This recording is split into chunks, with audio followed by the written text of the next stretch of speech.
So hello fellow Earthlings. This is Earthling 6455463728.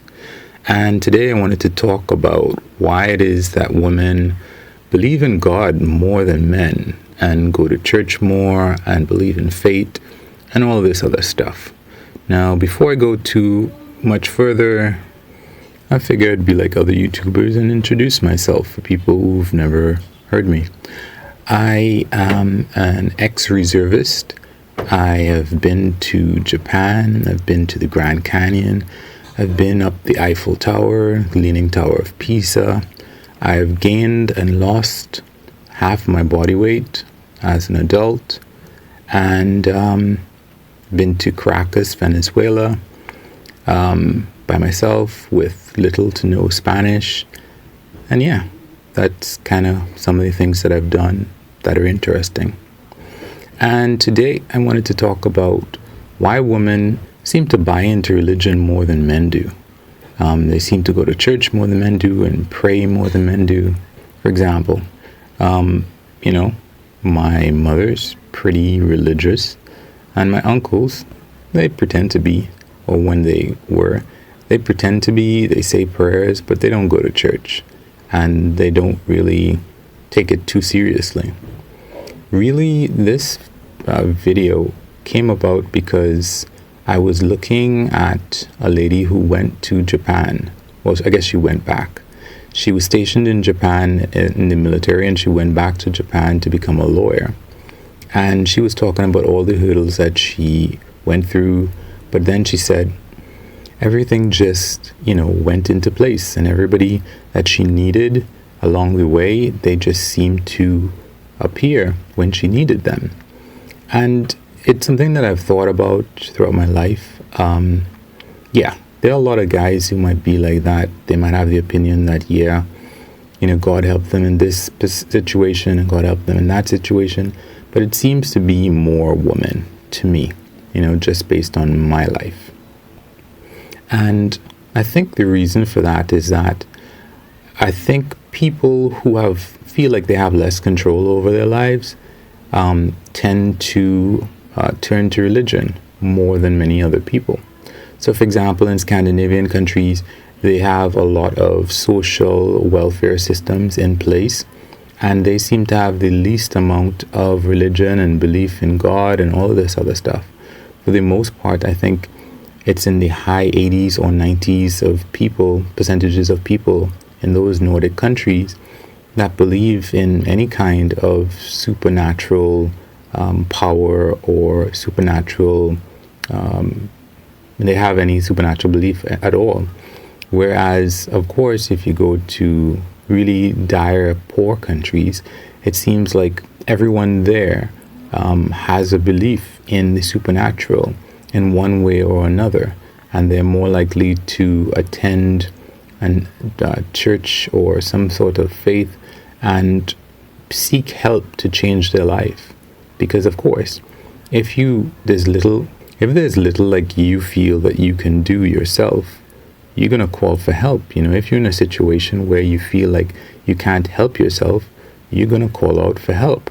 Normally it's other human beings that we might call out for, but if you can't find another human being, you're probably going to end up praying. And I feel like, even though, especially in the developed countries, I think life in the undeveloped countries probably hasn't changed very much.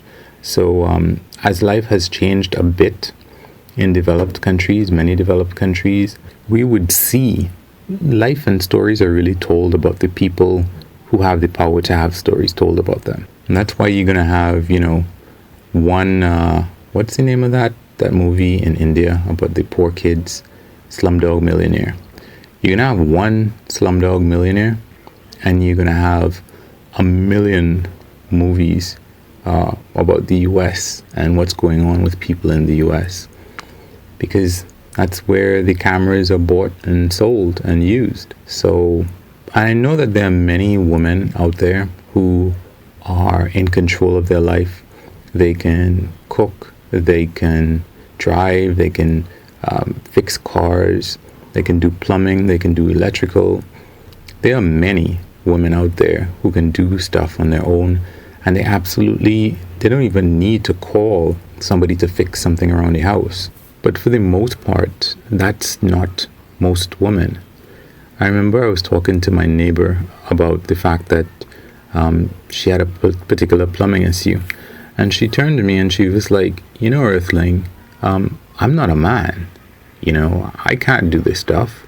So I just she didn't say anything beyond that, but I guess what she meant was, I have to leave all this stuff to, my mate, my partner. And if he doesn't get around to it, then I guess it's never going to get done. And I was like, yeah, but you can call a man, you can just look in the phone book and do it. And I was like, I guess in a way she felt so helpless that she felt like she couldn't even call somebody to do this stuff if her husband wasn't going to do it. And, well, not really a husband, they're not married, but she might as well be. And of course she was like, yeah, I guess I could do that. But I'm sure that they still haven't fixed that. With respect to, my relative, I would say that my mother, at least, she called people to do stuff. She didn't do it herself, but she called people.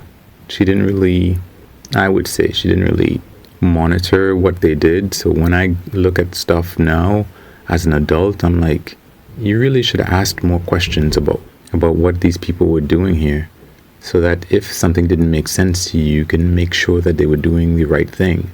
You can ask why this, why that, why the other. And yeah, she didn't do that, and she doesn't like to hear me say stuff like that. But compared to what my uncles have accomplished in their life, she did quite a lot. She has done quite well for herself, considering. There are women out there who do that. They take the initiative, even if it's just to call a guy to do whatever. But an example, though, of another woman is that I know one woman who, she tiles. She came and she tiled my mother's house. Yeah, that was one tough woman. And she looked pretty masculine. So I think part of what happened in her life is that there weren't that many men around who were attracted to her, and she figured that she had to do what she had to do for herself, because men weren't going to be, come in begging to help her or anything like that. To get back to the lady who ended up being a lawyer in Japan, she really did get help from people that I feel like as a man, that would have never happened with me. Like, for example, she needed to have a whole bunch of money in her account before the Japanese immigration people would allow her to come. However much money she had in her account, they were like, nope, that's not enough, put some more in. And she's like, how am I supposed to get money? So she was talking to some people about it, and the guy was like, okay, I'll put the money in the account to help you. And she was like, what? Oh my God. And she was like, yeah, this was very trusting of the guy, because she could have just taken the money and ran with it. But he trusted her and he wanted to help her. So he said, we're going to keep putting as much money as you need to have in your account in order for this to work out, a Japanese guy. And that's what they did, and she got approved. At another point in her process, she needed to have somebody, a translator, and she needed to take a trip from where she was going to be practicing law to the capital of Japan. And she was like, how is she supposed to get a translator, travel to the capital, do all of this other stuff? And, she was talking to someone, and the person said, listen, I'll be there with you, and I will do the translating, and you can stay with me. You don't have to get a hotel, and, you don't have to spend all this money. And she was like, yeah, somebody else was there for me. And I have never encountered that in life, as in people like almost falling over themselves trying to help me, men and women. And if you research it, if you look it up, they say that people really don't want to help men, but they'll help women. And of course, that comes because women are seen as, weak, and in need of help, and men are seen as threats. So nobody is going to look for a threat to find themselves in a situation where they feel uncomfortable. Until a man reaches 60s, 70s, that's the only time in life that people will express as much concern for a man as they might for a woman. But any other time in life, from the time you're a kid, you have a boy and a girl, both of them fall and scratch their knee, the girl is always going to receive much more attention and care and concern than the boy. Some people are going to tell the boy, come on, you're a big boy, shake it off. They'd never tell a girl that, you know? They're going to, yes, some girls are going to be treated very roughly, but by and large, on average, girls are going to be sheltered. And at the same time, they're going to be told how much weaker they are than a man, that they can't do this and they can't do that. So they're going to feel like, hey, I actually can't. Even though I have two hands and two legs and determination and intelligence, just like a man, the fact that I am physically a bit weaker, or even substantially weaker, it means I can't do anything.